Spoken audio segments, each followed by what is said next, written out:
बिस्मिल्लाहिर्रहमानिर्रहीम। Dear viewers and students, अस्सलाम वालेकुम। डियर स्टूडेंट्स, आज इस वीडियो में मैं आपके साथ FIA असिस्टेंट डायरेक्टर टेस्ट 2019 के डिफरेंट बैचेस के मैथ के क्वेश्चन शेयर करूंगा।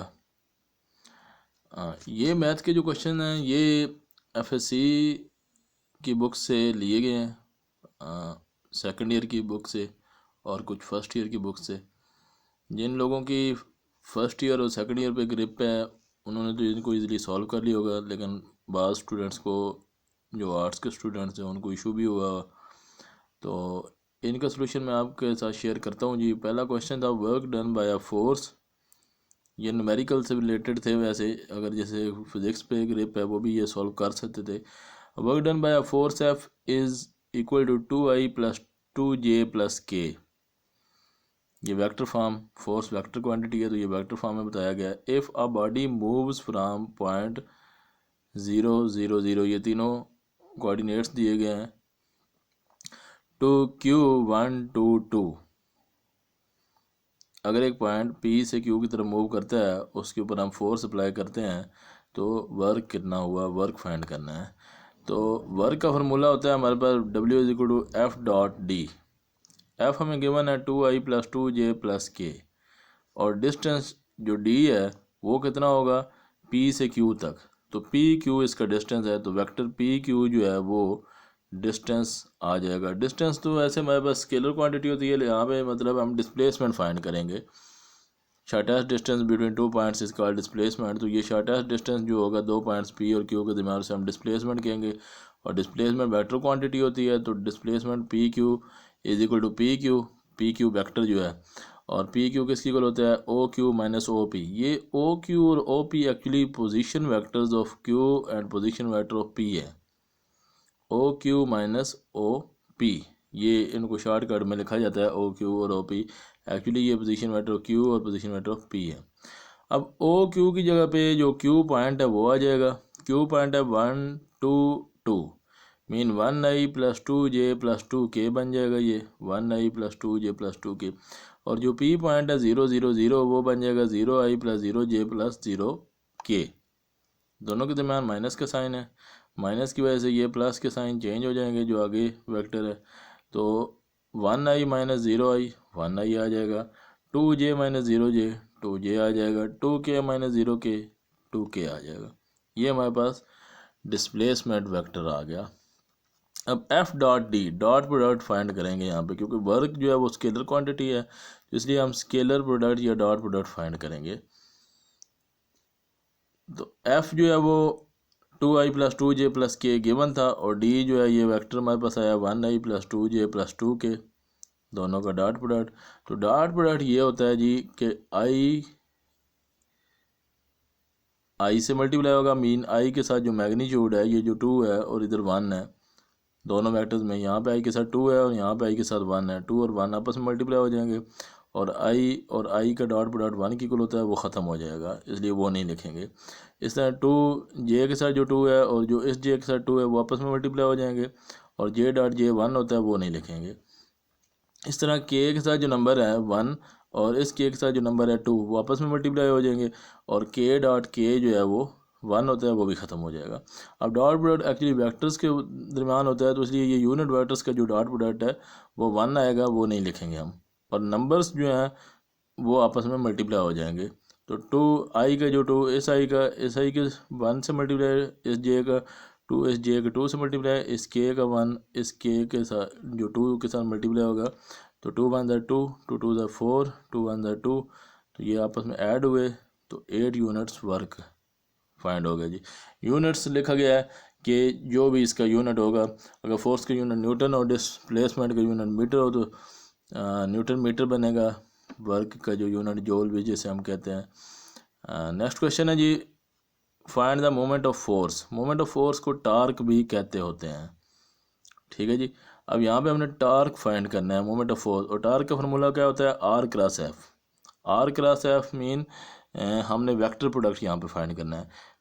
डॉट प्रोडक्ट में जो है वो स्केलर प्रोडक्ट होता है, इसलिए वहाँ पे हमने वर्क में वर्क स्केलर क्वांटिटी थी, इसलिए हमने scalar product mean dot product यहाँ पे लिया था। और मोमेंट ऑफ फोर्स जो टार्क है वो वेक्टर क्वांटिटी है, इसलिए यहाँ पे हमने vector product mean cross product लेना है। फोर्स हमें गिवन है 2i + 2j + 2k, और जो moment of force mean torque हमने फाइंड करना है वो है अबाउट अ पॉइंट Q1 2 2। यहाँ पे एक चीज़ समझने वाली है, गौर से सुनिएगा कि Q जो पॉइंट है जिसके गिर्द हमने टार्क फाइंड करना है वो पॉइंट, और if a force is acting at a point P, और फोर्स जो एक्ट कर रही है वो P पॉइंट पे कर रही है, और जिस पॉइंट के गिर्द टार्क फाइंड करना है वो Q है। मीन जैसे टार्क की वजह से कोई चीज़ घूम जाती है, जैसे हम दरवाजे को खोलने के लिए हम हैंडल को पकड़ते हैं और अपनी तरफ खींचते हैं, ठीक है, तो जहाँ से हमने हैंडल को पकड़ा है वो पॉइंट है जहाँ पे हम फोर्स लगा रहे हैं, वो पॉइंट P है। और दरवाजे ने जो घूमना है वो जाहिर बात है एक फिक्स एक्सिस के ऊपर दरवाज़ा फिक्स हुआ है बैरों के साथ, तो वो जो बैरे हैं मीन जिस पॉइंट पे बैरे लगे हुए हैं वो पॉइंट जो है वो Q है। तो वो Q से P तक का जो डिस्टेंस है वो R कहलाता है। मीन बैरों से लेकर जो हैंडल तक का डिस्टेंस है वो क्या कहलाएगा, R। तो R जो है वो जिस पॉइंट पे फोर्स लग रही है और जिस पॉइंट के गिर्द ऑब्जेक्ट ने घूमना है उन दोनों के दरमियान जो है वो वेक्टर फाइंड होगा। और याद रखना है कि जिस पॉइंट पे चीज़ घूम रही है और जिस पॉइंट पे फोर्स लग रही है वेक्टर उस पॉइंट की तरफ होगा जिस पे फोर्स लग रही है। मीन अगर फोर्स Q पे लग रही होती और P के गिर्द घूम रहा होता तो फिर हमने वेक्टर फाइंड करना था PQ। अब फोर्स लग रही है P पे और ऑब्जेक्ट ने घूमना है Q पे, तो अब वेक्टर फाइंड होगा QP। वेक्टर में ये ख़ास ख्याल रखना है डायरेक्शन का, अगर आप QP की बजाय PQ फाइंड करेंगे तो फ़र्क आएगा आंसर में और वो रॉन्ग होगा, ठीक है। तो यहाँ पे हमने QP फाइंड करना है, जिस पॉइंट पे फोर्स एक्ट कर रही है वो बाद में लिखना है, और जिस पॉइंट के गिर्द चीज़ घूम रही है वो पहले लिखना है QP।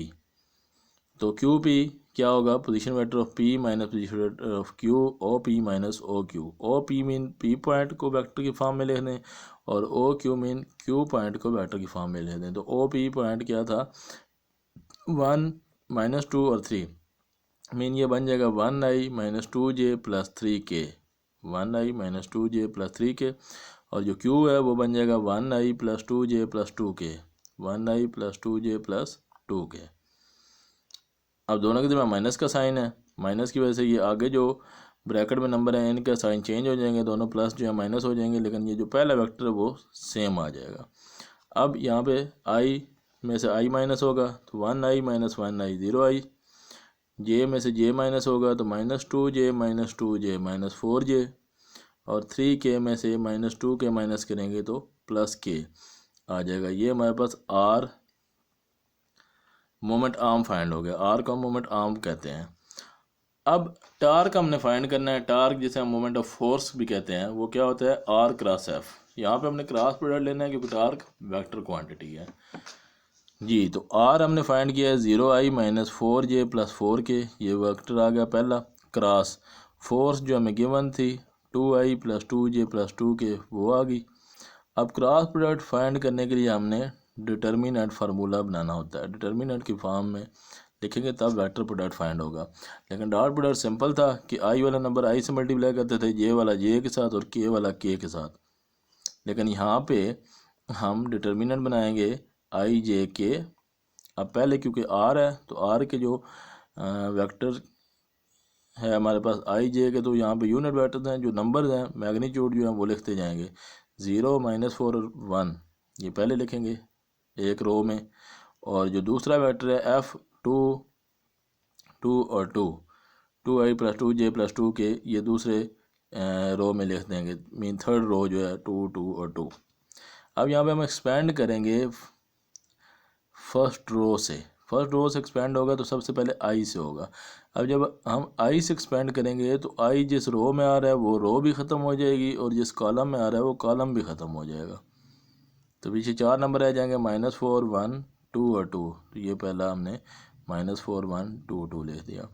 आगे दूसरा नंबर है जे से जब एक्सपेंड करना है तो जे वाला कॉलम और जे वाली रो ख़त्म हो जाएगी, तो हमारे पास नंबर रह जाएंगे 0 2 और 1 2, 0 2 और 1 2, और जे के साथ माइनस का साइन आएगा, पहला प्लस दूसरा माइनस तीसरा फिर प्लस, तो के साथ प्लस का साइन आएगा। अब के वाला कॉलम और के वाली रो ख़त्म हो जाएगी, तो 0 -4 2 2, 0 -4 2 2, ये 4 नंबर आ जाएंगे। अब हम इनको दोबारा एक्सपेंड करेंगे। अब ये 2 रोज़ और 2 कॉलम वाला जो डिटर्मिनेंट एक्सपेंड करना इजी होता है कि इसमें क्रॉस मल्टीप्लिकेशन हो जाती है। -4 2 से मल्टीप्लाई होगा तो -4 2 ज़ार -8, दरम्यान में माइनस का साइन, 2 1 से मल्टीप्लाई होगा तो 2 आ जाएगा, -j 0।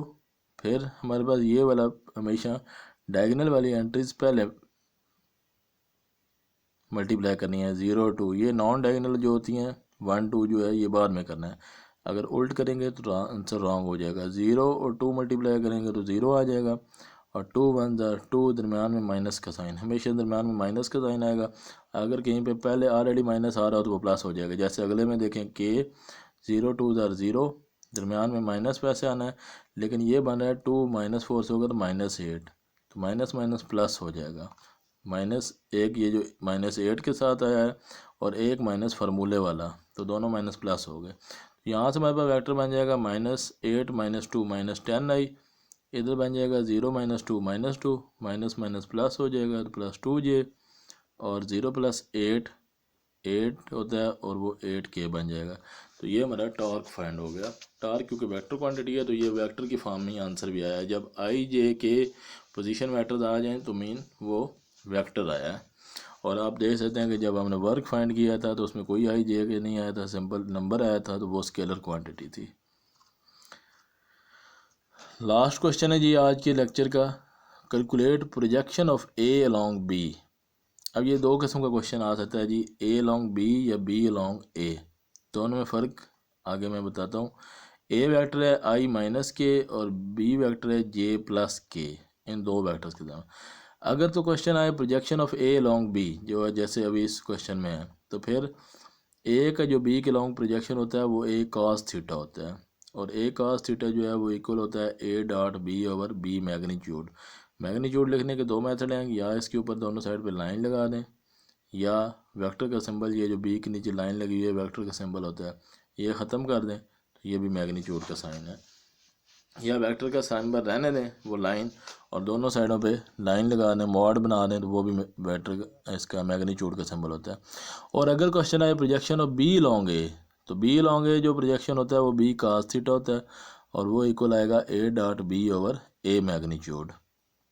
मीन ऊपर डॉट a.b, दोनों वेक्टर्स का डॉट प्रोडक्ट, और नीचे जो अपोजिट वेक्टर है उसका मीन अगर हमें प्रोजेक्शन ऑफ बी लॉन्ग ए को फाइंड करना है तो नीचे ए का मैग्नीट्यूड आएगा, और अगर projection of A along B find करना है तो नीचे बी मैग्नीट्यूड आएगा, ऊपर वाला सेम रहना है a.b।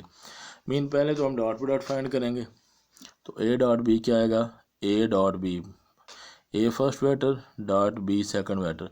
अब यहाँ पे देखें जी, फर्स्ट वेक्टर हम लिखेंगे 1i ये प्लस, आगे जे नहीं है लेकिन हम खुद से लिखेंगे 0j, और उसके बाद -k है तो इसको हम -1k लिख देंगे, डॉट बी वेक्टर जो है वो क्या आएगा 0i, यहाँ पे i मौजूद नहीं है लेकिन हम 0 खुद लगा के 0i प्लस ये j है, j के साथ कोफिशिएंट 1 है तो इसको 1j, और ये k है सिंपल तो इसके साथ भी 1 खुद से लगाएंगे तो ये 1k। ये दोनों वेक्टर हमने मुकम्मल लिख दिए i j k की फॉर्म में। अब इसका डॉट प्रोडक्ट लेना इजी होगा, मीन i से मल्टीप्लाई होगा तो i के साथ यहाँ पे नंबर 1 है और इधर 0 है, और 1 और 0 मल्टीप्लाई हो जाएंगे। इधर जो j के साथ नंबर है वो 0 है, और इधर j के साथ जो नंबर है 1, तो वो आपस में मल्टीप्लाई हो जाएंगे 0 × 1, और इधर जो k के साथ नंबर है वो -1 है, और इधर जो k के साथ नंबर है वो 1 है, तो ये आपस में मल्टीप्लाई हो जाएंगे -1 × 1।